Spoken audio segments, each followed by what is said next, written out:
Colombia, peace delegations of the National Liberation Army and the government confirmed to continue the third round of talks after the attack in El Catatumbo. In Mexico, authorities reported the arrest of those allegedly responsible for setting fire to the immigration center in the city of Juarez, where 39 people died. And in Haiti, the Red Cross warns of increasing armed violence that so far affects over 3 million people.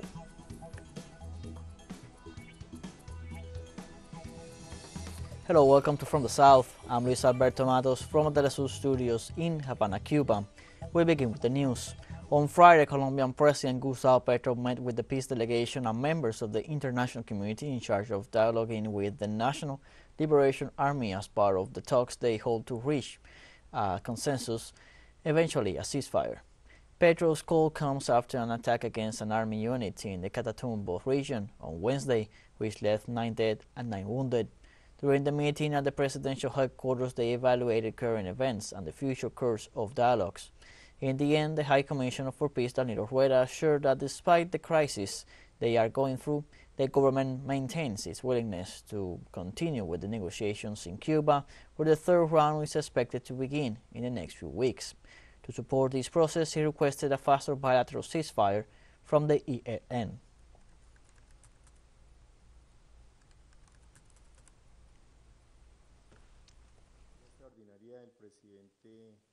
This extraordinary meeting with President Gustavo Petro and the immediate response of the accompanying warrantor countries and the Catholic Church clearly expressed the willingness to support the development of dialogues that are currently going through crisis and setbacks. We have shared the message of many communities from territories where the National Liberation Army operates with the President and with all the members of the dialogue table. This is a message of solidarity with the soldiers who have fallen, but also an urgent call for the ELN to act according to its purposes and political principles. Ecuador's Interior Ministry confirmed the murder of businessman Ruben David Cherres, who was a key witness in the investigation against President Guillermo Lasso for his alleged links to the Albanian mafia. According to the first police report, the incident occurred on Friday morning at the Punta Blanca Beach Resort, located in the province of Santa Elena, when armed men entered the place, killing the businessman and 3 other people. Officials indicate that the bodies showed signs of torture. However, they detailed that there are still hypotheses to be checked in order to give a definite result on the facts. Authorities confirmed that Cherres had rented the house where the crime took place in January 2023 to escape the investigation against him for his alleged relationship with the Albanian mafia, links with the brother-in-law of the Ecuadorian president, and cases of corruption in the government.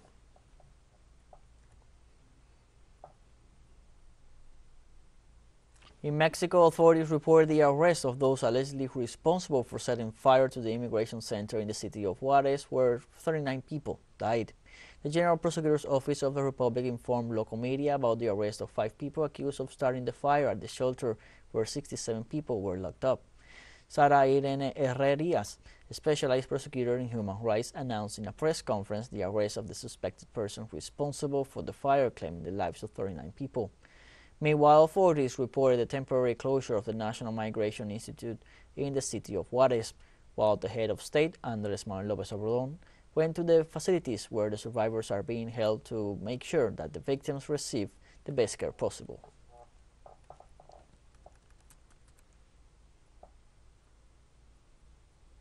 The Red Cross warned of the increase in armed violence in Haiti and indicated that some 3 million of the 11 million people living in the country have been affected by this phenomenon.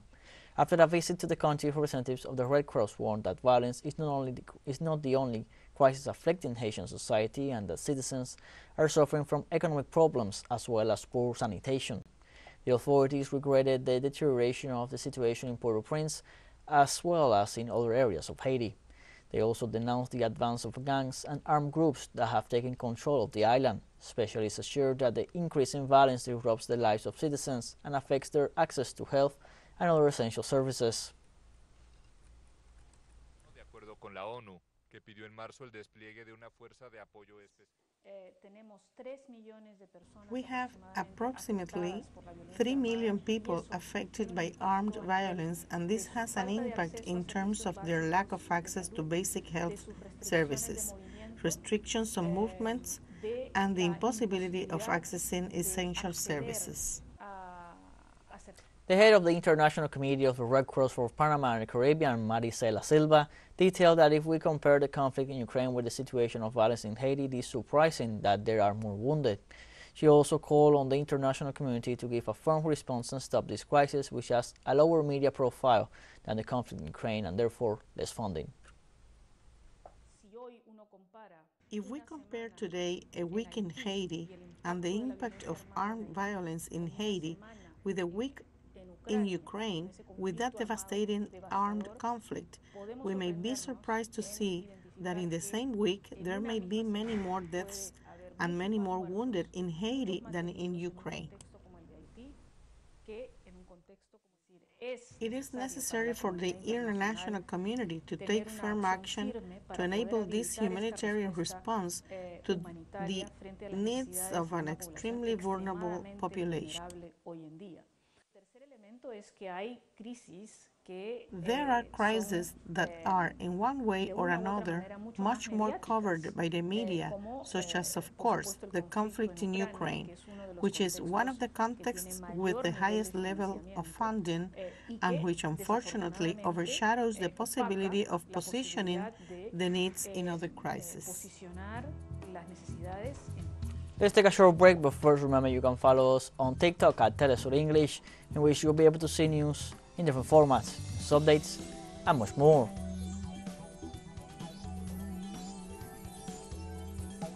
All the stories coming up. Stay with us.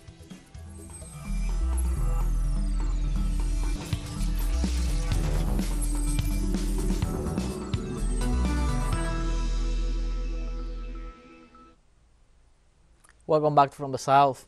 Belarusian President Alexander Lukashenko said his country is seeking the deployment of nuclear weapons on its territory to prepare for an invasion from Western countries.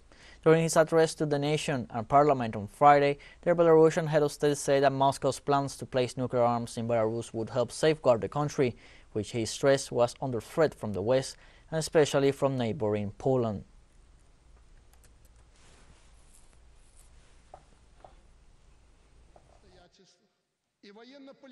On the current circumstances and the military-political situation around our country, have strongly activated talks with Russian President Putin about the return of nuclear weapons to Belarus, and specifically about the return of nuclear weapons that were withdrawn in the 1990s.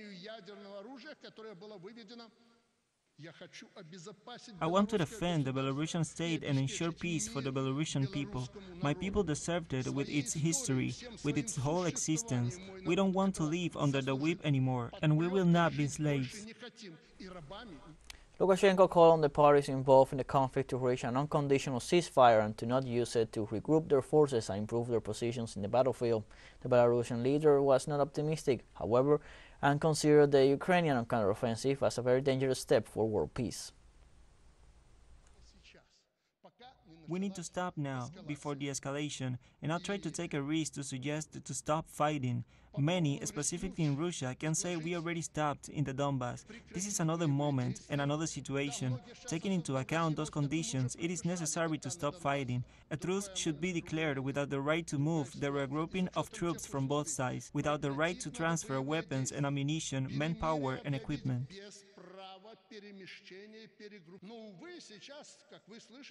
But as you can hear, there is a lot of talk about counteroffensive of the armed forces of Ukraine. In my opinion, this is extremely dangerous. This is the worst thing that is possible in the current conditions, because it can cross out all hopes for the negotiation process and lead to an irreversible escalation of the conflict. Former Brazilian President Dilma Rousseff was appointed as head of the BRICS New Development Bank. The organization finances infrastructure and sustainable development projects. What regional authorities and the BRICS Women's Business Alliance expect from the new development bank led by Dilma Rousseff is covered in the next story. In 2021, Brazil's Senate passed a law granting independence to the central bank, and President Bolsonaro appointed an ally to lead the institution. With his term only ending in December 2024, Roberto Campos Neto is being accused of sabotaging growth this year by maintaining the world's second highest interest rates of 13.75%. This Congress approved a law. We voted against it, but unfortunately it passed. That gave him a 4-year mandate. It's absurd. President Lula is the one who was elected to have the responsibility. In Italy, the government's privacy watchdog has temporarily blocked the artificial intelligence software ChatGPT over data privacy concerns. The Italian Data Protection Authority described its actions as provisional until ChatGPT respects privacy. This measure involves temporarily limiting the company from holding Italian users' data. The watchdog said that ChatGPT developer OpenAI had no legal basis to justify the mass collection and storage of personal data for the purpose of training the algorithms underlying the operation of the platform. It further referenced a data breach on March 20th when user conversations and payment information were compromised, a problem the United States firm blamed on a bug. Since ChatGPT was launched, it has seen meteoric growth. Millions of people are using the software for activities ranging from developing architectural designs to writing essays.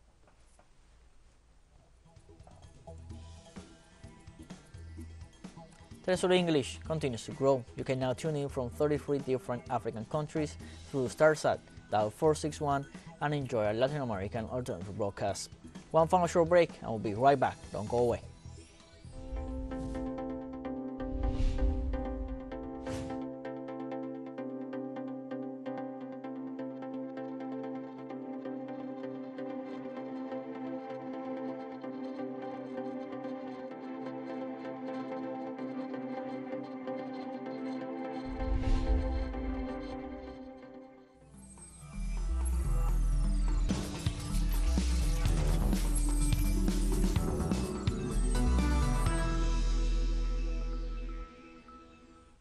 Welcome back from the South.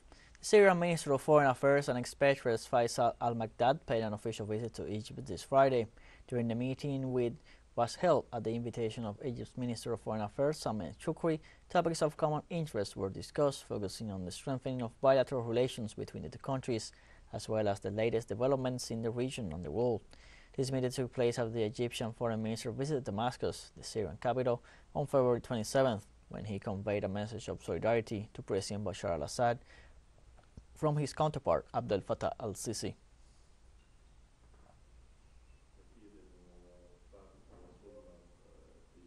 Iran commemorates Islamic Republic Day on the occasion of the 44th anniversary of the end of monarchy and establishment of its current political system.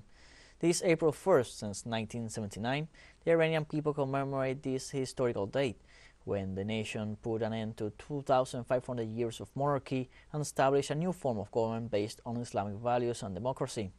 Social revolution was possible following a referendum called by the leader of Islamic Revolution, Imam Khomeini, and supported by 98.2% of participants. The country's authorities highlighted the caution of Islamic Revolution leader Ayatollah Sayyid Ali Khamenei, the surveillance of Iranian law enforcement agency, as well as the resistance of the Iranian people in the face of several foreign aggressions.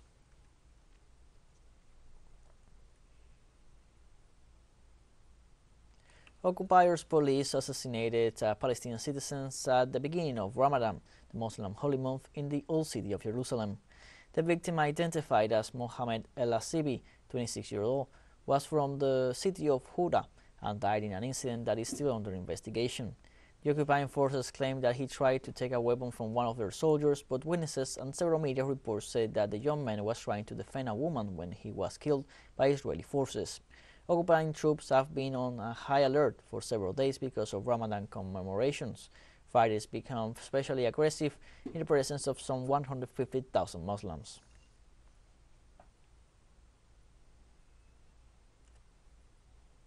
A stampede at a Ramadan food distribution center in Pakistan's southern city of Karachi on Friday has killed at least 11 people, all women and children. Police and rescue officials say several people were injured in the incident, which happened when hundreds of people panicked and started pushing each other to collect food outside a factory. Local media reported the death of 8 women and 3 children. Police official Mohis Hashmi said the factory owner who organized the food distribution did not alert the police about the plan otherwise they might have deployed forces. Foreign Minister Bilawal Bhutto Sardari ordered authorities to investigate the cause of the incident. The stampede is the deadliest at Ramadan food distribution points since the start of the Muslim holy month. The death toll from stampedes at free food centers across the country has risen to at least 21 since last week. United Nations spokesperson for the Secretary General Stefan Dujarric updated journalists on Friday over the humanitarian response to urgent needs in Ethiopia.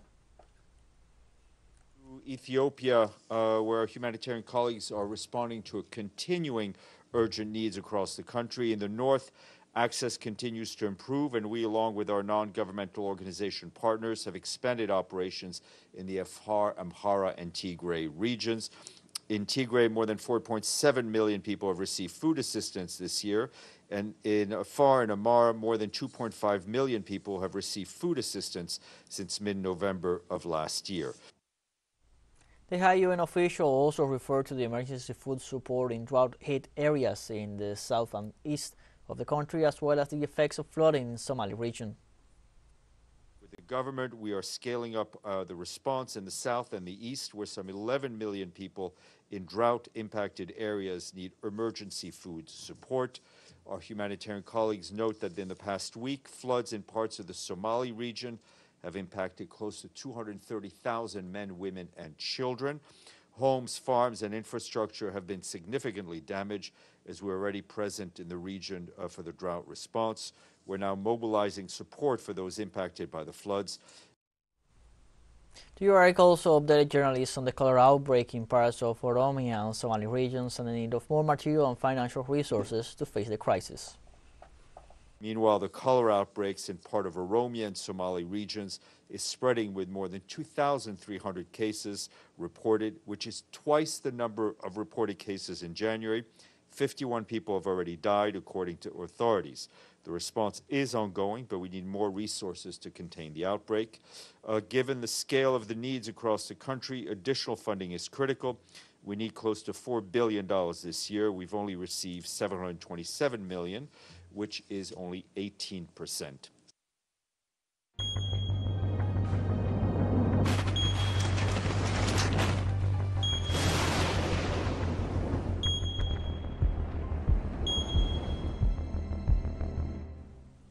The aftermath of Cyclone Freddy continues to affect Mozambicans. The cyclone has displaced some 184,000 people as the country faces its worst cholera outbreak in more than a decade.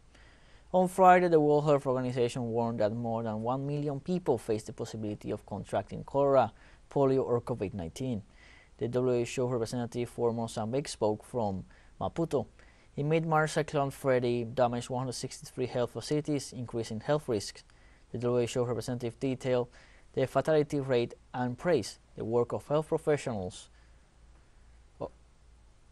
In the country's 11 provinces have been affected and cases continue to rise. Cholera is an acute diarrheal infection when severe. It is characterized by extreme watery diarrhea and life-threatening dehydration.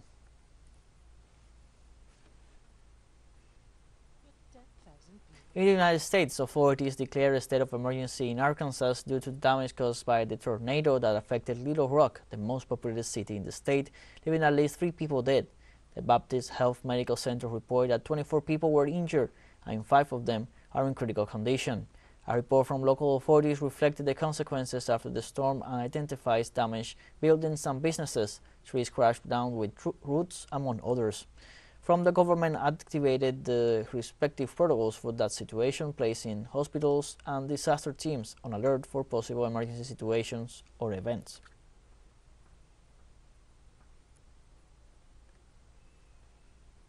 We have come to the end of this news brief. You can find these and many other stories on our website, telesurenglish.net. You can also join us on our social medias, Facebook, Twitter, Instagram, Telegram, and TikTok.